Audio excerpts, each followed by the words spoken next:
पीक कर्ज वाटपासाठी बँकांनी गावागावात कॅम्प घ्यावे।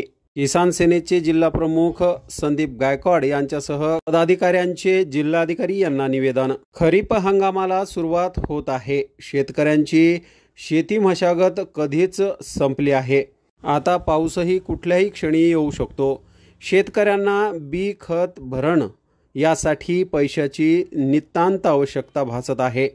अशा वेळी बँकांनी कर्ज वाटप केले नाही तर खाजगी सावकाराकडे जाऊन कर्ज काढण्याशिवाय शेतकऱ्यांना पर्याय नसेल। बुलढाणा जिल्हा हा आत्महत्याग्रस्त जिल्हा आहे। सावकारी फास हा शेतकऱ्यांना आत्महत्येकडे घेऊन जातो। या अशा वेळी बँकांनी निर्धारित वेळेच्या पूर्वी पीक कर्ज वाटप करावे। यासाठी गाव पातळीवर मेळावे कॅम्प घ्यावे। जे अधिकारी असे पीक कर्ज वाटप करणार नाहीत त्यांच्यावर प्रशासनाने त्वरित कारवाई करावी अशी मागणी किसान सेनेच्या वतीने करण्यात आली आहे।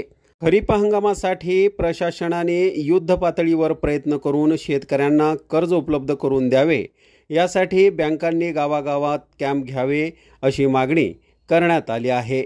निवेदन देतेवेळी जिल्हा प्रमुख संदीप गायकवाड, उपजिल्हा प्रमुख बाळासाहेब वरंडे, नितेश थिगळे, अशोक गडाख, सुनील बर्डे, जय दळवी, शंकरराव तायडे, ज्ञानेश्वर पवार, अनिल सिंग राजपूत, विजय शेजोळ, प्रल्हाद मोरे, रमेश वखरे, अनिल गावंडे आदींच्या यावर स्वाक्षऱ्या आहेत।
संपर्क करा।